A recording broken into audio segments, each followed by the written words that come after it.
Hello mes body posies, j'espère que vous allez bien. Aujourd'hui, je vous emmène dans le second épisode de ce petit bout de femme. Générique.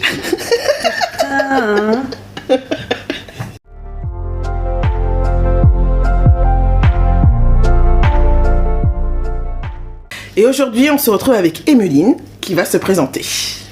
Et bien du coup, bonjour Mélanie, je m'appelle Emeline, j'ai 47 ans et demi, 3/4. Presque, voilà. Les 3/4, c'est très important. C'est hyper important. Et je suis commerçante. J'ai une épicerie fine et une cave à vin. Voilà. Génial. Et je suis maman d'un petit garçon de 18 ans. Ouais, 18 47 ans, 3/4, hein, ça fait 18. Voilà. Ok, alors, petite chose que je vais rajouter sur toutes les vidéos, un objet fétiche. Et donc à Emeline, je lui ai demandé de sortir un objet qui la représente, qui lui tient à cœur. Ce petit objet est l'horloge. Ouais, j'ai un truc avec les horloges. Pourquoi ? Je ne sais pas. Je suis une dingue d'horloges. Alors, pas du tout les montres, mais les horloges. Il y a un truc. J'en ai absolument partout ici. J'en ai au travail. J'en ai déjà au moins 2 ou 3 là. J'en ai dans les chambres, dans les couloirs. Je ne sais pas. Il y a un truc. C'est beau. Avec le temps ou c'est vraiment... Je sais pas s'il n'y a pas les deux. Il y a un truc. J'ai un truc avec le temps. Ça, c'est sûr.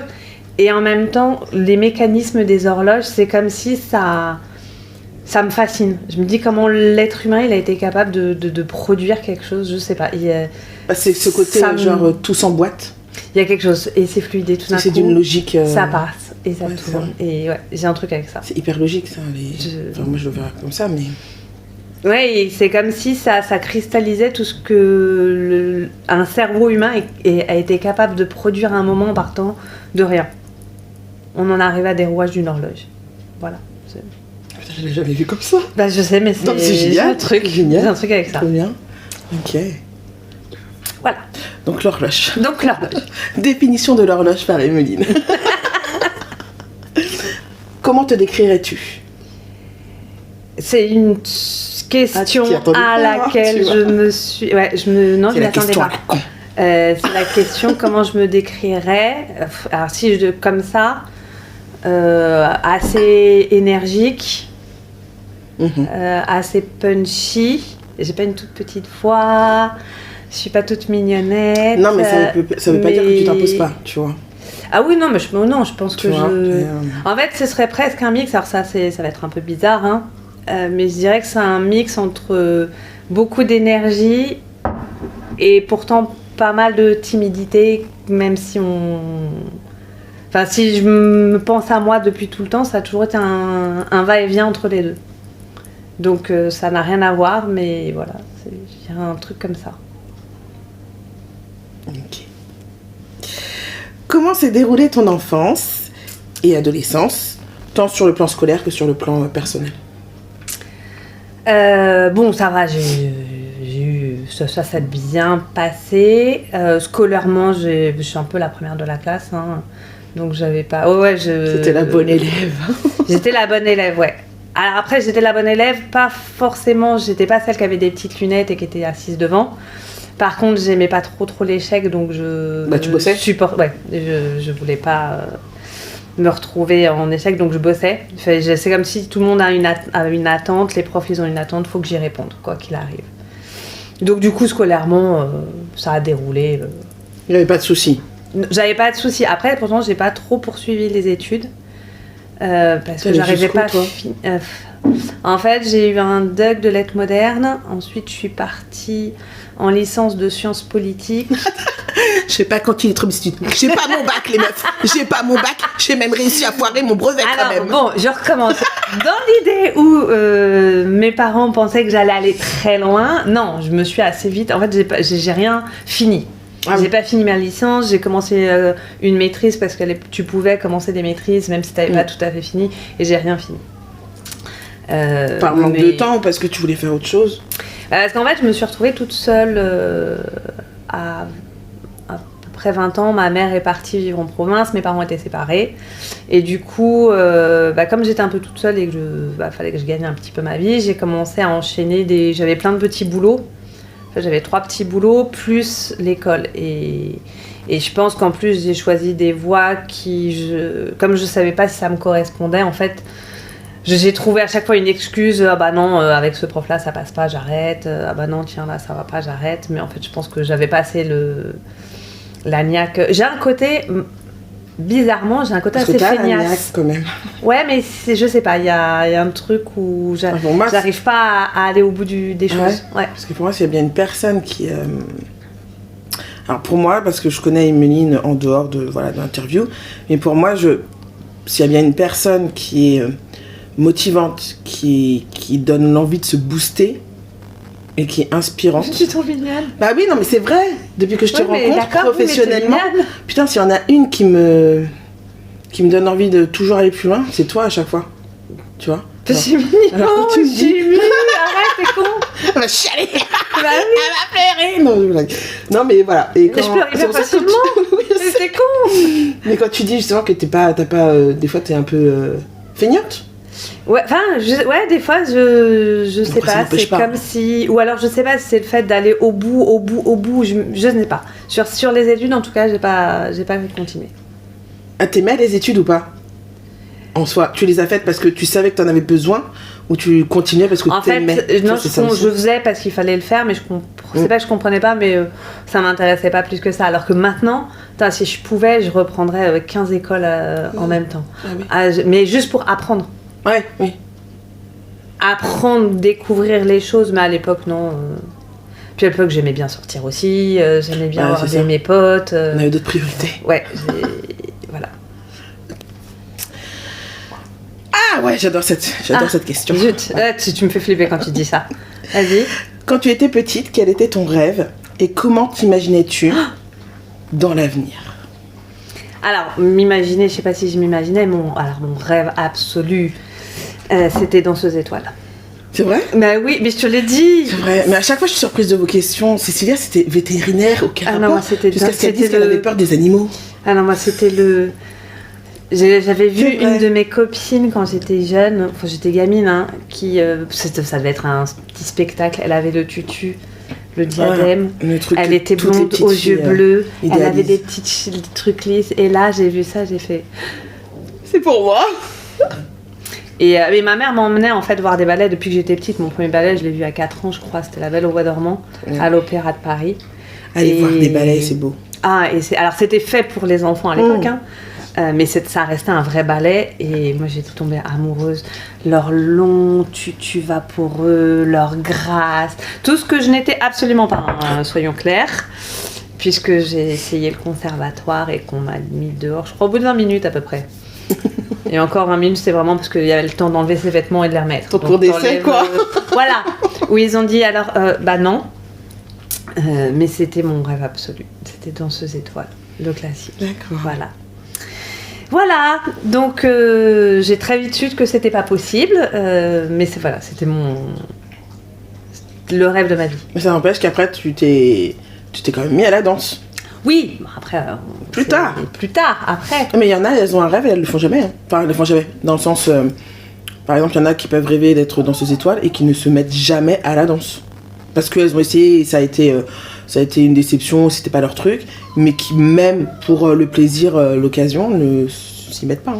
Après, je sais très bien que le classique, c'est vraiment pas possible. Moi, maintenant, c'est vrai que j'aime beaucoup la danse. Oui, après, j'ai compris des années plus tard pourquoi on m'a mis dehors. Mais... Ouais, mais tu vois, c'est bête parce que au lieu de te mettre dehors parce que le classique te correspondait peut-être pas morphologiquement ou tu vois, fallait te faire plutôt que t'enlever de la danse.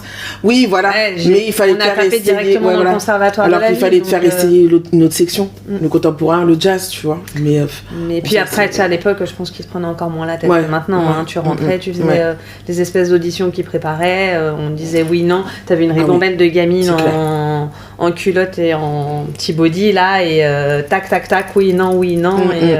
Et on n'était pas en train de se dire, alors non, par contre, voilà ce qu'on peut te proposer. Voilà c'est soit tu connais, soit tu... Oui, donc on parle d'il y a un petit moment. Peut-être que maintenant, je ne sais pas comment ça se passe dans les conservatoires, peut-être que maintenant ils le font. Mais... Maintenant, ils ont besoin de plus d'argent, on va dire. Je ne dirais rien. Mais à l'époque, non, Ils étaient là pour rechercher des élèves pour eux, pas pour t'aider toi à t'épanouir et à dire en tant qu'enfant, j'en sais rien, on va faire du cirque. Avant, ils voulaient la qualité avant tout. Voilà. Ils voulaient la qualité avant tout et il fallait faut que ça rentre. Tu rentres dans le moule dès le départ, morphologiquement, tant mieux. Et si c'est pas le cas, il y en a plein d'autres. Donc c'est pas non plus l'opéra. Hein. Enfin, c'était pas non plus l'opéra, mais c'est vrai que c'était plus strict. Donc plus strict que maintenant en tout cas. Maintenant, il y a plein de cours open, ouverts à tout le monde. Tant mieux, hein, mais voilà. Ouais, bon, passons. C'est pas grave. C'est pas le sujet. Non, ce n'est pas grave. Mais voilà. Et donc, du coup, tu prends quand même du plaisir à faire de la danse. Ah bah oui, j'adore ça. Maintenant, voilà, c'est pas... Question suivante. Allons-y. Quelle est ta déception la plus marquante que tu aies eue et qui t'ait fait réagir et partir vers une voie plus positive pour toi? Elle était longue, ma question, non? La chose la plus marquante, ma plus grande déception. Ta plus grande déception, ce qui a fait que t'as pris une autre voie ou que ça t'a fait changer de choix dans ta vie et que tu t'es dit non, il faut quelque chose de plus positif et pour moi, pour mon bien-être. Ça t'a ouvert les yeux, quoi.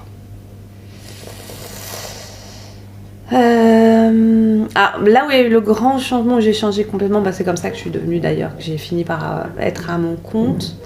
Je travaillais à l'époque dans des écoles maternelles à la ville de Paris. Et en fait, j'ai eu affaire à... J'aimais beaucoup les petits, je m'éclatais bien avec eux, je faisais des ateliers de lecture en fait. Et j'ai eu un directeur qui a concentré en lui tout ce que la corruption du pouvoir pouvait avoir, tout ce que j'aimais pas chez l'être humain en fait, dans sa façon de gérer des humains, dans sa façon... Il a détourné d'ailleurs du matériel, des fonds. Et quand j'avais commencé, j'avais fait ça parce qu'il fallait bosser à l'époque, mais j'avais une espèce d'idéal de travail ensemble. Et il m'a tellement écœurée de tout ça que moi qui pensais que jamais, j'avais un autre petit rêve secret, c'était d'avoir une épicerie fine un jour, mais c'était vraiment le truc, c'est le rêve inaccessible que tu n'auras jamais et tu peux pas. Et en fait, pensais déjà. Oui, c'était dans ma tête. Et en fait, ça s'est hyper mal passé. Hein. J'étais à la limite de la dépression à cette époque-là, mais ça a été ça aussi où j'ai dit non, ça va pas être possible. Et un jour, je me suis dit, peut-être qu'en fait, je peux essayer de réaliser ce que je veux. Mais il m'a tellement poussée vers la sortie que quelque part, grâce à lui, je me suis jetée. Alors que je pensais que ça faisait pareil, c'était comme être danseuse étoile, quoi. J'aurais jamais des capacités, j'ai pas l'argent, j'ai pas le niveau. Mais j'adorais, je rentrais dans une épicerie fine, je me disais, c'est vrai. Ah oui, j'étais comme une dingue. Mais je pensais que ce serait jamais pour moi. Et grâce presque à ce mec-là, et puis à la grosse machinerie qui était la ville de Paris, c'est des rouleaux compresseurs en fait. Et ça m'a... Quelque part, ça m'a boosté pour me dire, non, je veux pas de ça. Ça va pas être possible. C'est pas moi, c'est pas possible. Mais souvent, de toute manière, c'est à cause et grâce à certaines personnes que finalement on avance et qu'on se dit il faut vraiment que je fasse ce que j'ai envie de faire, quoi. Après, je sais pas pour les autres gens, mais c'est au final, si tu regardes bien, c'est assez rare d'arriver tout seul en fait. Oui. Sans soit quelque chose qui t'inspire, soit quelqu'un qui t'inspire ou qui à l'inverse te pousse à faire l'inverse, mais c'est la somme d'interactions de plein de choses. Toujours. En fait. Toujours. C'est pas toi tout seul. En tout cas pour moi. Non, tu peux avoir ton rêve toi toute seule, mais pour le réaliser, comme tu dis, c'est plein d'interactions avec plein d'autres personnes qui font que ça va te faire avancer pour y arriver. Mais oui, les personnes qui n'ont pas compris ça, le problème c'est qu'elles n'avancent pas. Et des modèles ou des inspirations. Tu dis, oh là là, j'aimerais bien faire ça, j'aimerais bien être comme ça. Ouais. On va y arriver. On y croit. On a toutes des complexes qui nous ont bouffé l'existence. et qui peut-être nous bouffe toujours. Hein. Comment as-tu réussi soit à t'en débarrasser, soit à vivre avec et en faire abstraction? Alors, abstraction, c'est pas que c'est pas très difficile, mais pendant très longtemps, je me suis pas beaucoup regardée dans les glaces. Donc du coup, tu peux vivre facilement quand tu te regardes pas. C'est vrai. Donc ça a été un de mes petits tips. Je me regardais vraiment pour me coiffer, me maquiller, mais je me détaillais pas. Par exemple, je me regardais rarement en entier. Je regardais partie par partie, en disant bon, ça va. Ça, c'est ma chienne. Les petits bruits que vous entendez, c'est c'est la chienne. C'est une galette des rois en fait, et qu'elle aimerait bien la manger et qu'elle ne peut pas. Oui, c'est comme ça. Donc on vous rassure, c'est pas nos ventres, on ne pète pas discrètement non plus. Il n'y a pas de gaz qui sortent. Voilà. Donc ça c'était une façon d'éliminer les parties que j'aimais pas. Je regardais que là où ça allait à peu près. Il y en a plein qui se regardent pas. Ouais.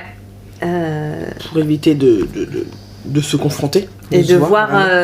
et encore maintenant, j'essaie de le faire un peu plus, mais bon, c'est pas... mais bon, ça me coule un peu plus dessus. Il y a eu ça, et après j'ai triché. Hein. Par exemple, mon gros complexe, c'était mes cheveux. Frisés, bouclés, pendant des années, ils ont été lisses de chez Lisse, pour pas avoir à les voir. Sauf qu'en fait, quand tu fais ça, mais que c'était pas ta nature de cheveux, c'est jamais comme, en fait, les vrais cheveux lisses des autres gens. C'est jamais... Oui, je suis désolée. Passe quand même, t'exagères. Maman est en interview. Ne la regarde pas. Ça va être mort si tu la regardes. Donc voilà. Ok. Et du coup, oui, en parlant de tes cheveux... Oui. Du coup, t'as décidé de les faire revenir naturels. En fait, je me suis dit, ma vie c'est ça, ma tête c'est ça, mes cheveux c'est comme ça. Il est peut-être temps, à 47 ans 3/4, d'accepter qu'ils sont comme ça. Et que peut-être ils sont très bien en fait. Mais tu sais, c'est des histoires de vie. Ça répond à autre chose encore, à des histoires d'enfance. Tes cheveux? Oui. En gros, si tu veux, mon père biologique ne m'a pas reconnue. Mais je sais qui c'est, je sais qu'il était algérien et qu'il avait des cheveux bouclés, et alors que dans ma famille, tout le monde est caucasien. Donc en fait, j'étais la seule avec petite rebeu, en fait, sans être rebeu, puisque j'avais pas puisque ma mère est française et que j'ai pas été éduquée comme ça. Donc en fait, tout ça renvoyait à quelque chose où j'étais toute seule. Ça fait un peu le vilain petit canard de la famille. Oui. Donc en fait, j'ai voulu gommer tout ça et puis du coup passer inaperçu dans la masse. Et pas qu'on me voit avec tout ça. Donc oui, ça répond. Oui. C'est pas une histoire juste de délire de faciès. Oui, c'est pas juste un petit complexe esthétique. C'était autre chose. Sur nos parcours, on a tous eu, et on aura encore et toujours, des barrières qui nous ralentissent vers nos objectifs. En as-tu surmonté beaucoup et as-tu des anecdotes? Des barrières qui nous ralentissent... Quand je dis barrières, c'est des actions ou comme des personnes, hein. C'est pas juste... voilà. T'as tellement de choses. Déjà, je pense que tu peux... Moi, je pense que j'étais ma propre barrière à un moment donné, en fait. Ouais. T'as des personnes, tu fais un peu le tri, au bout d'un moment, tu suis ou pas. Mais je crois que c'est moi qui étais ma plus grosse barrière. Oui, elle est insupportable. Passe, tais-toi. Je pense que moi, j'ai été ma propre barrière. Je me mettais en fait des freins toute seule. Et du coup, toute personne qui pouvait abonder dans le sens tu peux pas y arriver, ça va pas, je disais oui, pas forcément. Ça t'a influencé encore plus. Ouais. Et en fait, j'ai même failli faire faillite au début, quand j'ai ouvert ma boutique. J'ai commencé d'abord par couler. Et en fait, au bout de quelques mois, c'est mon cousin et ma cousine qui m'ont appelé, qui eux aussi étaient commerçants, et qui m'ont dit voilà, t'as 4 mois devant toi, mais là tu fermes, c'est bon. Et c'est là où mon énergie et le fait que j'ai dit non, c'est pas possible. Il y avait ça, il y avait le fait aussi que j'étais toute seule à ce moment-là avec mon fils qui avait 1 an. Et je lui ai dit, c'est pas possible, je peux pas, je suis responsable aussi de lui, de moi. Et à chaque fois, en fait, je crois qu'on m'a dit, là, tu vas pas y arriver, là, ça va pas être possible. Là, c'est mort. Il y a un truc comme ça qui me dit, comment ça, c'est mort? D'où tu dis que c'est mort. Donner encore plus de niaque. Et ouais, je crois que moi, il suffit que tu me dises ça ou que je coule sur un truc ou que j'y arrive pas. Et c'est là que mon énergie, elle rentre en jeu.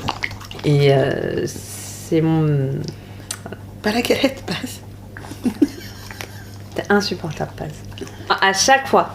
Il n'y a pas une fois, mais même pour mon fils, je me rappelle de quand il s'était mis à faire du ping-pong et qu'il y allait comme ça, gentiment, et qu'il se faisait laminer, mais le pauvre qui pleurait. J'avais montré le film Eddie the Eagle, oui. En disant non, tête haute, jusqu'au bout.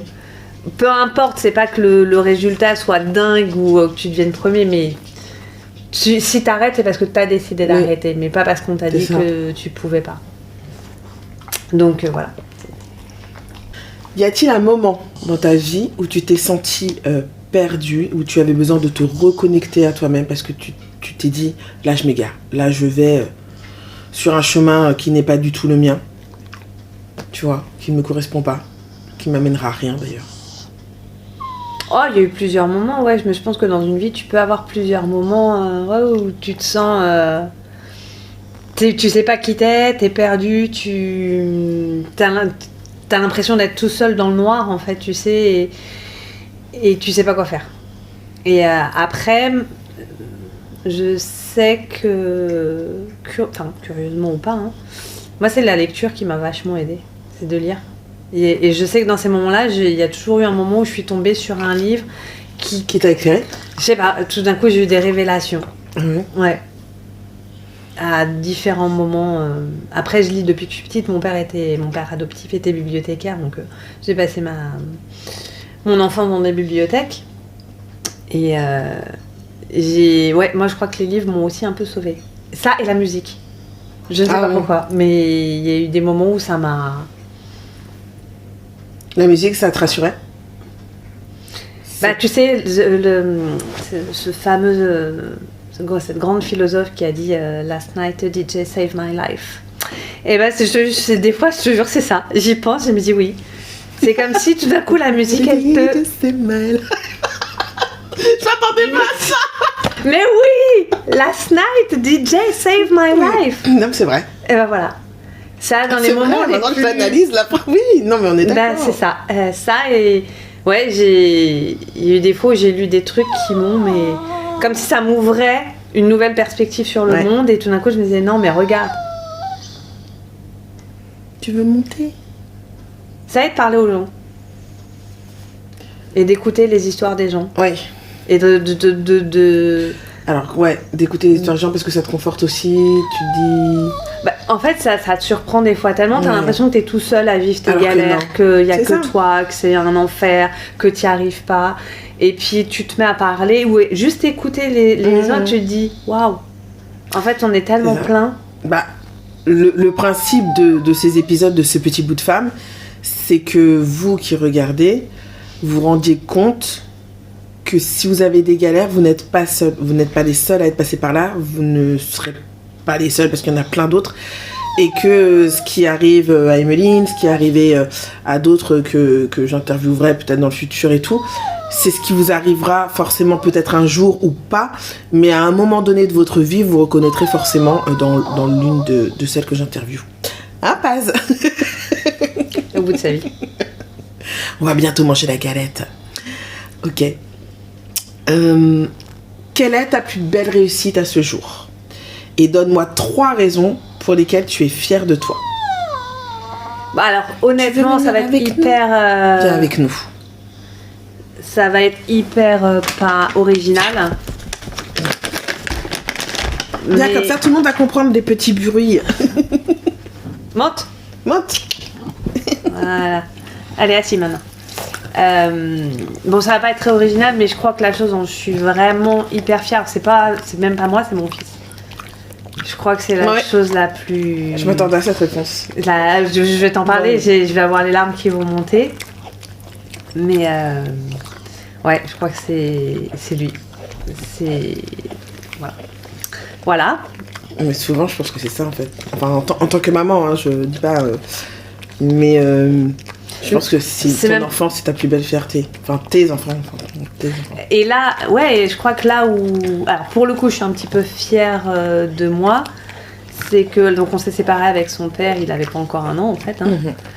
Et c'est d'avoir réussi à ce qu'il est... ça m'a demandé un peu de boulot, hein, au départ, et de travail. Mais c'est d'avoir réussi à garder une équipe parentale et un cocon pour lui, alors qu'on n'était plus ensemble. Et d'avoir réussi à le mettre dans... C'est comme si on avait... Pas toute seule, hein, mais j'y suis quand même pour quelque chose. D'avoir réussi à le mettre dans une situation où c'est lui qui s'épanouit en fait en tant que lui. Où il dépend pas forcément ni de moi ni de son père, même s'il a besoin encore de nous. Mais ça c'est normal. C'est normal. Mais et de le voir comme ça progresser et avancer, c'est peut-être les moments où à chaque fois je me dis putain mais qu'est-ce que je suis fière. Qu'est-ce que je suis contente. Parce que tu vois que c'est devenu un jeune homme débrouillard, intelligent, qui sait réfléchir par lui-même. Très très important. Je trouve ça hyper important en fait, un gamin qui arrive à réfléchir par soi-même et qui prend ses décisions par soi-même et non pas parce que la société dit que ça c'est bien ou ça c'est pas bien. Donc ça pour moi c'est hyper important. Et Soël, je trouve que Soël c'est le prénom de son fils. Coucou Soël quand tu regarderas la vidéo. C'est maman, moi je t'aime. Et ben ça je trouve que c'est quelque chose d'hyper, c'est une valeur hyper importante quoi en fait. Ouais, et du coup je me sens pas... Moi-même, je me sens pas dépendante de son bien-être. Ouais. Je suis tellement contente que j'arrive à vivre sans... Moi, je peux vivre ma vie, mais je suis tellement contente de... C'est comme si je me dis, voilà, mon table, je l'ai porté, je le laisse faire. Voilà. C'est-à-dire que tu sais qu'il peut être... Enfin, que tu seras toujours présente, mais qu'à côté de ça, il sait ce qui est bon pour lui ou pas, pour être heureux, et que toi, tu n'as plus besoin d'être... là pour faire en sorte qu'il soit heureux alors qu'en fait non il y arrive très bien. Donc oui, très bien. Je suis très très contente. Génial.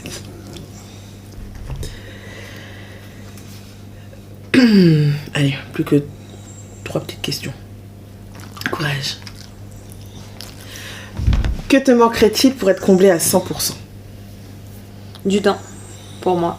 Ah, j'étais sûre ça aussi. Putain, je suis désolée. J'étais sûre.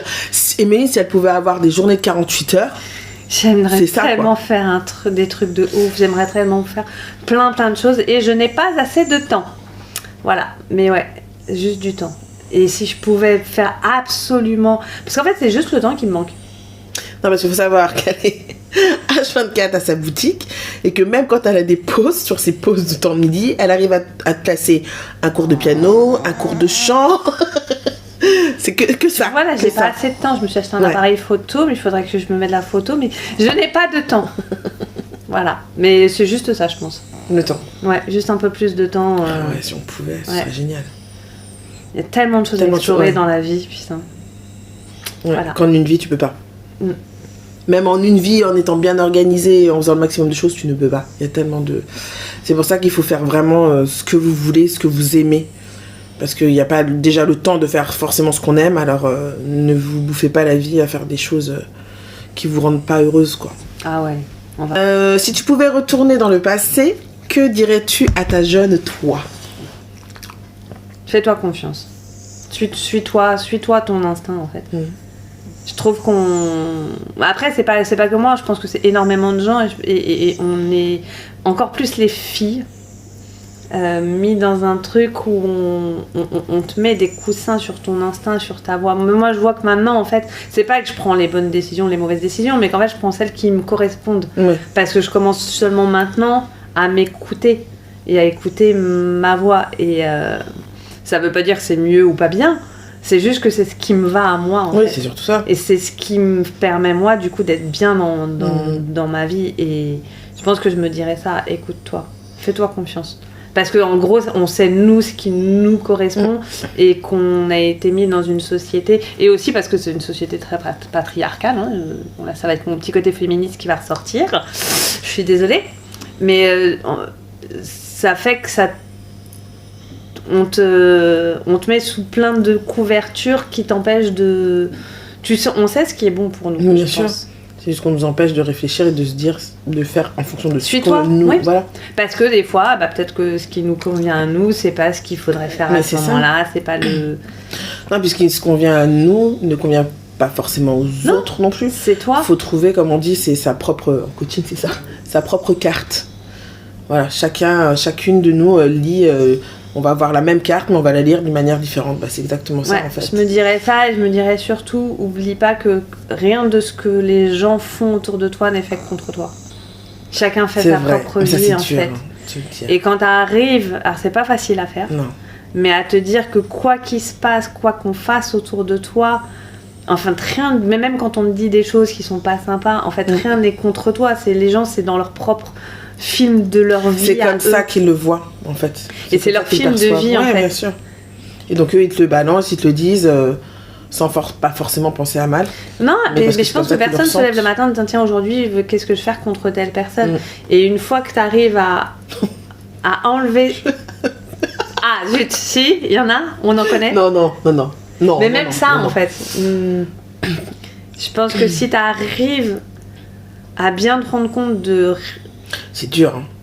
C'est dur, mais du coup, ça revient le fait de te... Ça t'aide aussi à t'écouter toi. Parce que du coup, ce que tu fais, c'est pas contre des autres non plus, c'est pour toi. C'est ça. T'es ta meilleure amie, hein. Et ta pire ennemie aussi. Eh oui. Malheureusement. Mais oui. Tout à fait d'accord. C'est profond. Oh là là. On réfléchit ce matin, de ouf. Allez, une petite dernière. Où te vois-tu dans 10 ans ? Je me pose souvent la question. Parce que comme je vieillis un peu, je me demande à chaque fois où je serai. Et je sais pas trop. En fait, j'espère juste une chose, c'est d'être en forme. Pour pouvoir faire tout ce que j'ai... Ouais, en forme, en bonne santé. Pour pouvoir faire tout ce que j'ai encore dans ma tête. Parce que j'ai encore des envies de plein de choses. Et ouais, j'espère juste ça, en fait. La santé avant tout, c'est clair. Être en santé et être en forme. Être physiquement capable, physiquement capable de continuer. Parce que des fois, je me dis, est-ce que, honnêtement, même des fois, je me dis, je t'en ai déjà parlé, est-ce que c'est pas ridicule de continuer à faire de la danse alors que je vais avoir 48 ans et bon, là, je pense à chaque fois à Petra Giala qui continue à 60 piges à danser. Et je me dis, bon... Ouais. J'ai pas son niveau, c'est pas la question, mais en fait, tant que t'as l'envie... C'est ça, en fait, tant que t'as l'envie... Continue. Que ce soit pour la danse ou autre chose, mais tant que t'as l'envie et la motivation, lâche pas. Faut le faire. Faut le faire parce que sinon, on va le regretter un jour. Et faut pas. Et est-ce que tu as un proverbe, et là, c'est la dernière, un petit proverbe favori? Moi, c'est ce que je te disais à l'époque, j'ai...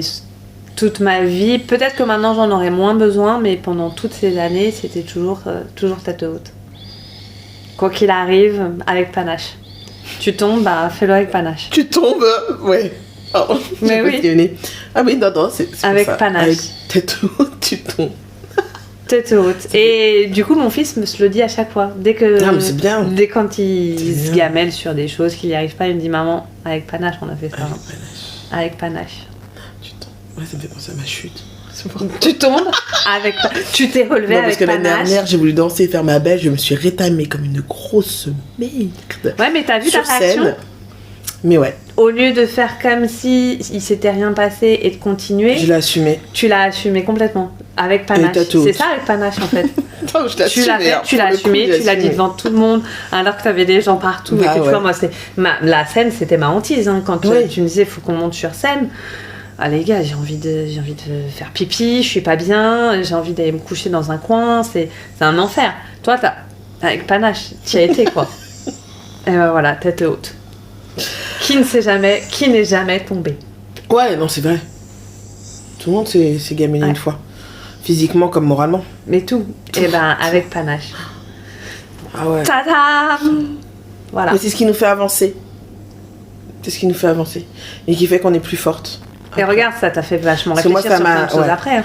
Moi, ça m'a fait réfléchir mais sur plein de choses. Enfin, bon, c'est pas moi le sujet, mais c'est un événement qui m'a tellement fait grandir. Rappelle-toi. Le lendemain, j'ai eu Emeline au téléphone. Voilà, on va pas rentrer dans les détails, mais ça m'a fait grandir de ouf. Vraiment. Et c'était juste une simple chute. Une chute de merde. Mais parce que ça t'avait fait réfléchir à plein de choses. Ouais. Mais qu'est-ce qui m'a amené jusque-là? Et pourquoi? Et quels ont été mes choix? Et qu'est-ce qui me motivait? Est-ce que c'était moi? Est-ce que c'était pas moi? En fait, ça t'a remise en question. Ouais. Enfin, ça m'a remise en question. Bon, bah écoutez, j'espère que cet épisode vous aura plu. On s'excuse pour elle. Ah mais non, elle est trop choquette. Prendre la place. Hein. Mais c'est bien. C'est mon bébé canard, ça. Merci beaucoup d'avoir regardé l'épisode. N'hésitez pas à laisser des commentaires, à liker, à vous abonner. Et on n'oublie pas, on est body positive, on s'aime, on s'accepte et on est épanoui. Mouah.